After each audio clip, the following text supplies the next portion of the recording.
안녕하세요. 김건우 목사입니다. 오늘은 2월 8일 수요일이고요.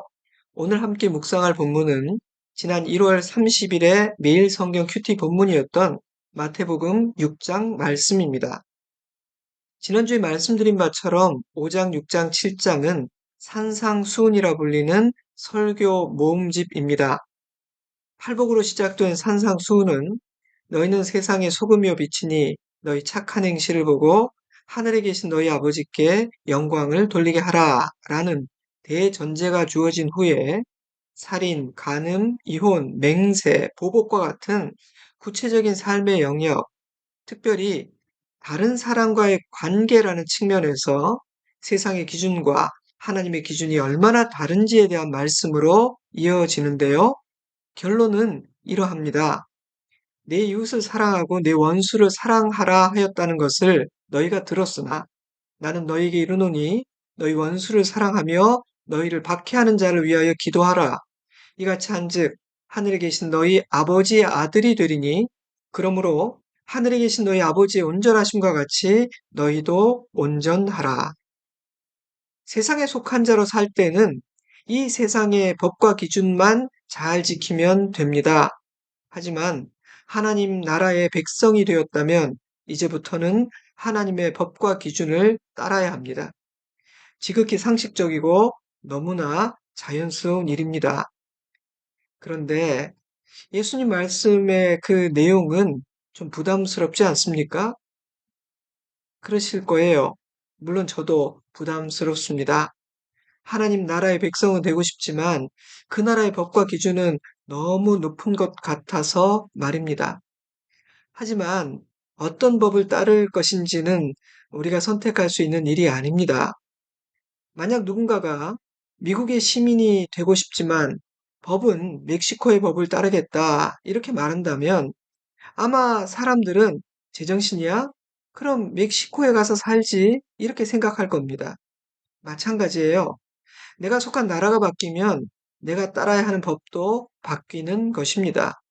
때문에 예수님은 예수님을 나의 구원자로 받아들이고 예수님을 따르는 제자로 살고자 결심한 하나님 나라의 백성들에게 하나님께서 중요하게 보시는 것이 무엇인지를 가르쳐 주십니다. 이제 그들도 관점을 바꾸고 소원을 바꾸고 기준을 수정해야 하기 때문입니다.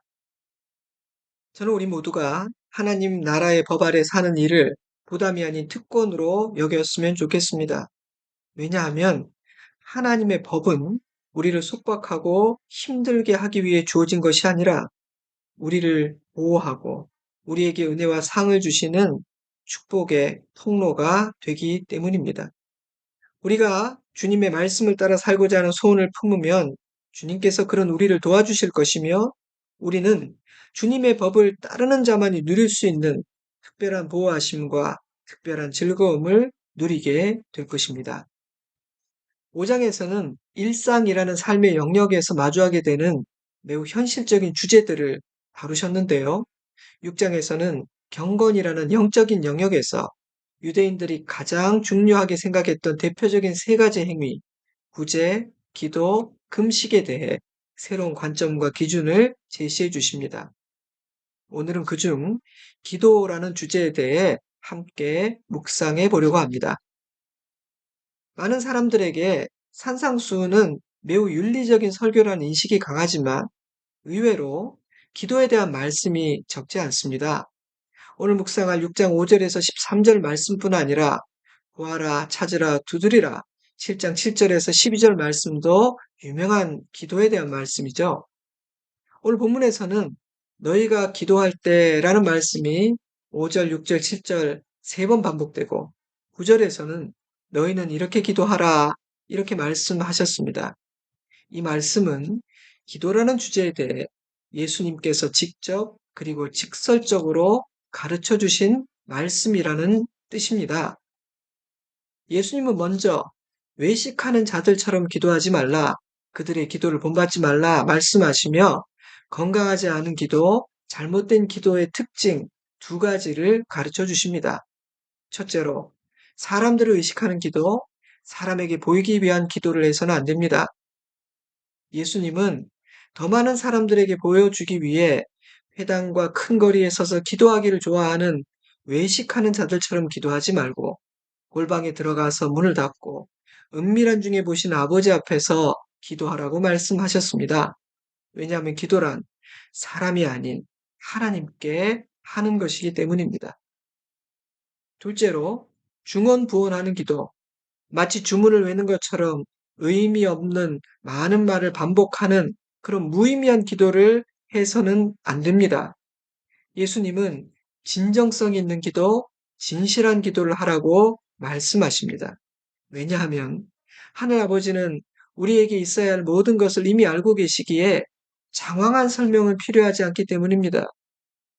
핵심은 기냐 짧으냐, 반복하냐 아니냐가 아닌 진정성과 간절함이 있느냐 없느냐에 있습니다. 마음이 담긴 기도만이 아버지의 마음에 가 닿을 수 있다는 것이죠. 그러니 주님께서 제자들에게 가르쳐 주신 기도문이 그저 암송하기만 한다고 해서 효력을 발휘하는 마법의 주문 같은 것일 리는 없습니다.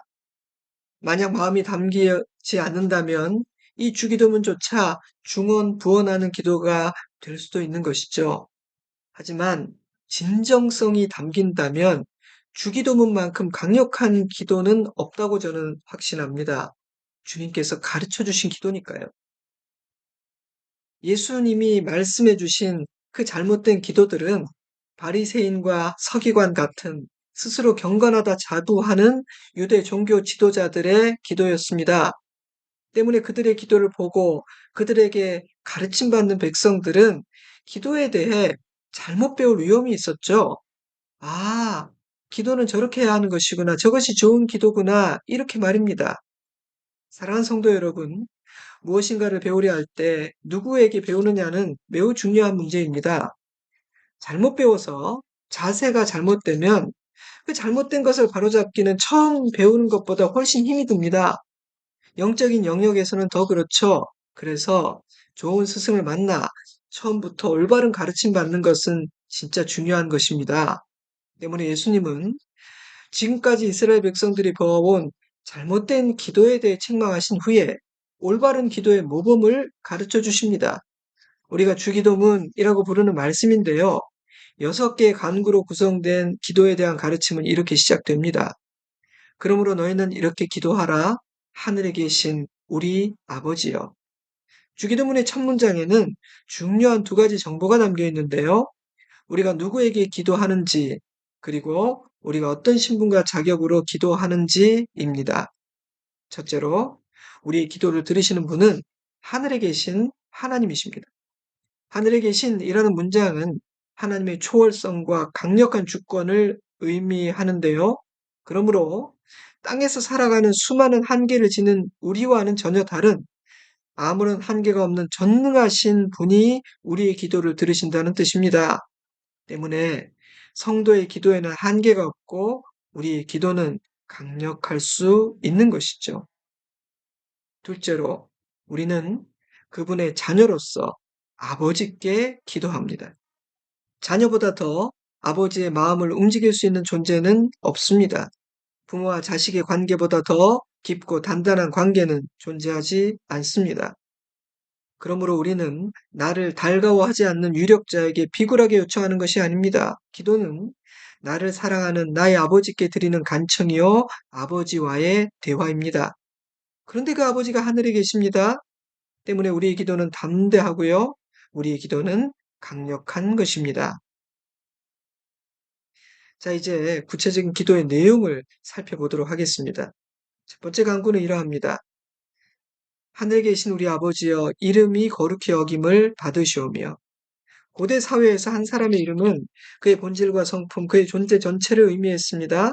그러므로 이 첫 번째 기도는 하나님이 이 땅에서 무시되거나 함부로 대해지지 않고 하나님의 신분과 영광에 합당한 대우 받으시기를 바라는 기도입니다. 때문에 이 기도가 첫 번째 간구임은 지당한 일이고요. 성도는 날마다 이 기도를 드려야만 합니다. 성도라면 매일 아침 주님, 오늘 하루도 나의 삶으로, 나의 인격으로, 성품으로, 나의 말로 하나님의 이름을 높이는 하루가 되기를 원합니다. 이렇게 기도해야 한다고 저는 생각합니다. 자녀조차 존귀하게 여기지 않는 아버지의 이름을 자녀가 아닌 자들이 존귀하게 여겨야 하는 이유는 없지 않겠습니까? 그러므로 성도는 주님의 이름이 거룩히 여김 받게 해달라는 기도를 드릴 뿐 아니라 날마다 주님의 이름을 높이는 삶을 살고자 해야 합니다. 이 첫 번째 기도 앞에서 우리는 자신에게 이런 질문을 던져 보아야 한다는 생각이 들었습니다. 나는 나의 언행을 통해, 나의 삶을 통해, 나의 성품을 통해 내가 하나님의 이름을 존귀하게 여기는 하나님의 자녀라는 사실을 세상에 보여주고 있는가? 나에게는 하나님의 이름이 간절히 여김받기를 바라는 간절함이 있는가? 내 이름, 내 명예보다 하나님의 이름과 명예가 나에게는 더 소중한가? 이 아침 진지하게 생각해 보시기 바랍니다. 두 번째 간구는 이렇습니다. 나라가 임하시오며. 이 기도는 하나님의 통치를 구하는 기도이며 하나님 나라의 확장을 구하는 기도입니다. 매일 성경은 우리 기도의 첫 번째 자리에 나의 소원을 이루어지게 하소서가 아니라 하나님 나라가 임하기를 원합니다.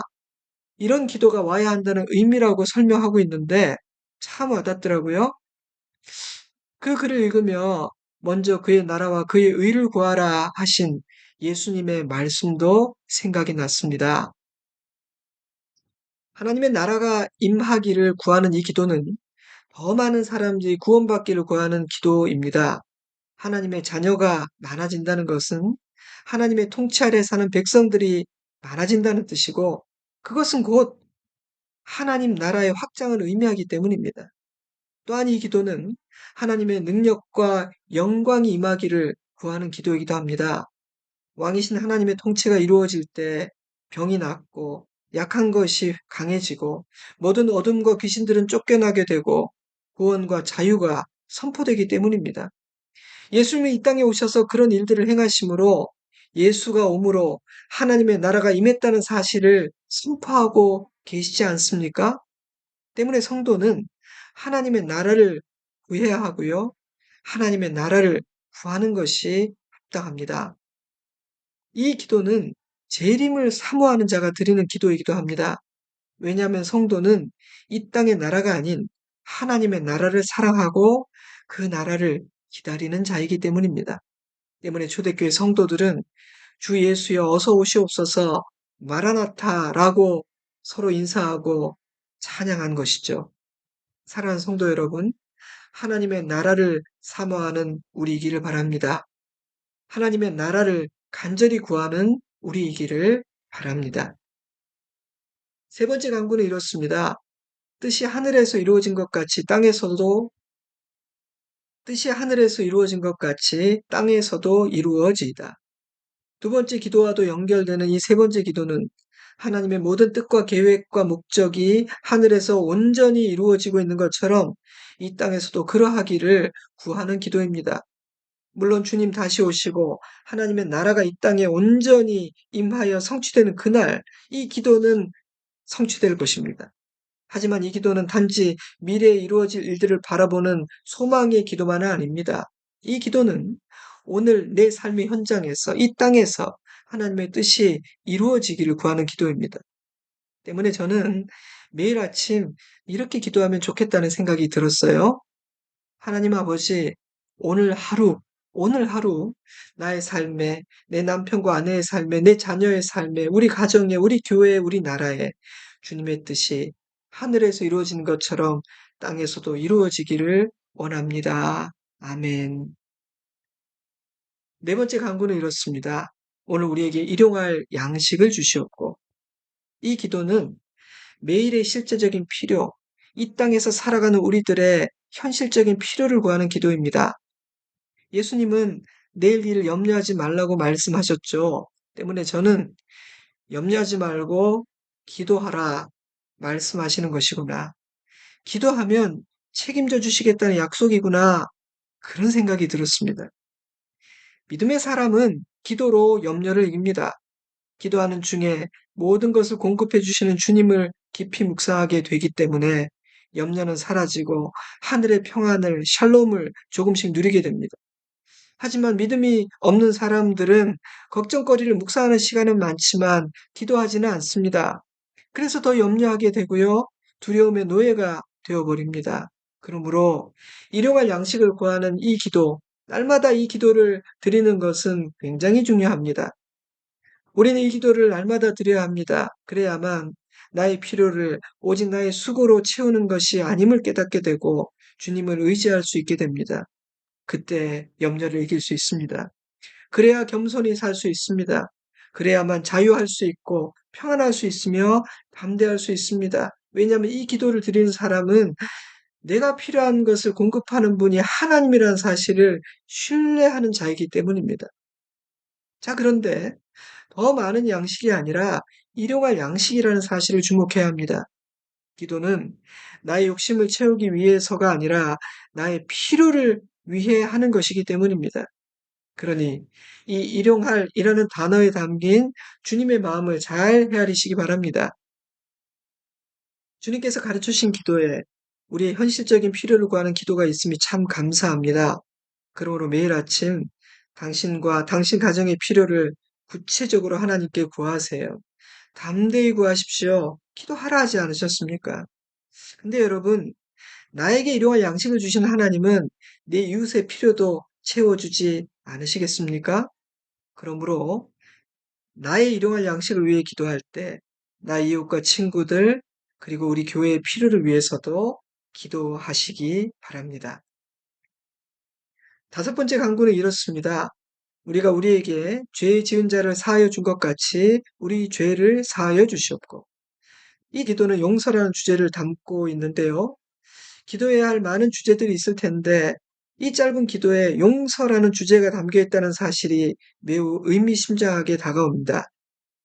하늘아버지께서 우리가 누군가를 용서하는 일을 그만큼 중요하게 여기신다는 뜻입니다. 이 기도에서 우리가 누군가의 죄를 용서하는 일과 하나님께서 우리의 죄를 사하시는 일이 연결되고 있습니다. 어떤 사람들은 우리의 죄에 대한 하나님의 용서가 우리가 다른 사람을 용서하는 일에 의해 좌우된다고 설명하지만 성경 전체의 빛 아래에서 볼 때 우리가 하는 불완전하고 보잘것없는 용서가 하나님이 우리를 용서하셔야만 하는 근거가 될 수는 없다고 저는 생각합니다. 그러므로 이 기도는 나에게 죄를 지은 누군가를 너그러이 용서하는 삶을 통해 내가 하나님으로부터 죄 사함을 받은 자임을 증거하게 해달라는 간구라고 저는 생각했습니다. 또한 이 기도를 드림으로 남을 용서하기는 싫어하면서도 하나님의 사랑과 용서를 구하는 것이 얼마나 큰 모순인지를 깨닫게 하고자 하시는 것이라고 생각합니다. 사랑하는 성도 여러분, 나를 아프게 한 사람, 나에게 죄를 지은 사람을 용서하는 일은 결코 쉬운 일이 아닙니다. 때문에 하나님은 우리가 누군가를 용서할 때 정말 귀하게 여기십니다. 칭찬하십니다. 십자가에서 우리의 모든 죄를 사하신 우리 주님은 우리 역시 용서하는 자로 살기를 원하십니다. 하나님의 만족을 위해서가 아닙니다. 우리를 위해서입니다. 용서는 우리를 자유롭게 하고요. 내가 죄 사함 받은 하나님의 자녀라는 증거이기 때문입니다. 마지막 여섯 번째 강구는 이렇습니다. 우리를 시험에 들게 하지 마시옵고 다만 악에서 구하시옵소서. 저는 이 기도 역시 일용할 양식을 주시옵고라는 네 번째 강구에 못지않는 매우 현실적이고 아주 실제적인 기도라고 생각합니다. 왜냐하면 우리는 아침에 눈을 뜬 순간부터 잠자리에 드는 그 순간까지 우리를 무너뜨리고 망하게 하고 죽이려 하는 어둠의 권세와 치열한 영적 전투를 벌이기 때문입니다. 그런데 만약 하나님의 보호하심이 없다면, 주님께서 우리의 능력이 되어주지 않으신다면, 주님께서 우리를 위해 싸워주지 않으신다면 우리는 너무도 쉽게 시험에 들게 되고 악에게 패배하고 말 것이기 때문입니다. 때문에 저는요, 매일 아침 진지하게 이 기도를 드려야 한다고 생각합니다. 이 일용할 양식보다 더 중요한 기도입니다. 우리를 일하는 부분에 남편, 아내, 아이들의 이름을 넣어서 오늘 하루 동안 우리 철수를 시험에 들게 하지 마시고 악에서 구하시옵소서 이렇게 기도하세요. 주님께서 우리의 기도를 들으시고 우리를 보호하시고 이길 능력을 주시고 우리를 위해 싸워 주실 것입니다. 아멘. 짧은 시간이기 때문에 매우 간단히 다루었지만 여러분 각자가 그 의미를 곱씹으며 다시 묵상해 보시기 바래요. 하늘에 계신 우리 아버지여, 이름이 거룩히 여김을 받으시오며 나라가 임하시오며 뜻이 하늘에서 이루어진 것 같이 땅에서도 이루어지이다. 오늘 우리에게 일용할 양식을 주시옵고 우리가 우리에게 죄 지은 자를 사하여 준 것 같이 우리 죄를 사하여 주시옵고 우리를 시험에 들게 하지 마시옵고 다만 악에서 구하시옵소서. 나라와 권세와 영광이 아버지께 영원히 있사옵나이다. 아멘. 우리 교회는 매주일 공예배 때마다 주 기도문으로 기도드립니다. 그 어떤 기도보다 강력하고 군더더기 없고 거품이 없는 완전 무결한 기도라고 확신하기 때문입니다.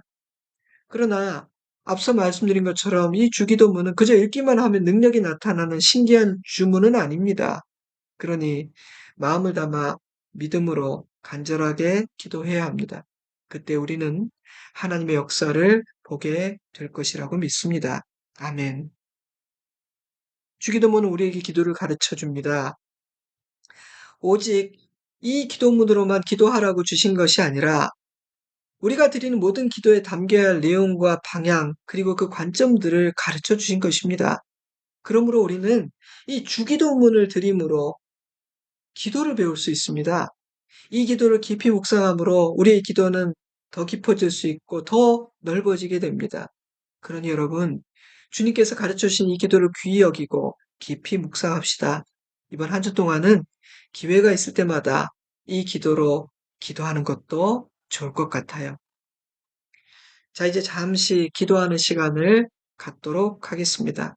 오늘 주신 말씀을 가지고 또 여러분 개인적인, 가정적인 필요를 가지고 소리를 내어서 기도하는 시간을 가지시면 좋겠습니다. 저는 주일에 뵙겠습니다. 사랑합니다. 축복합니다.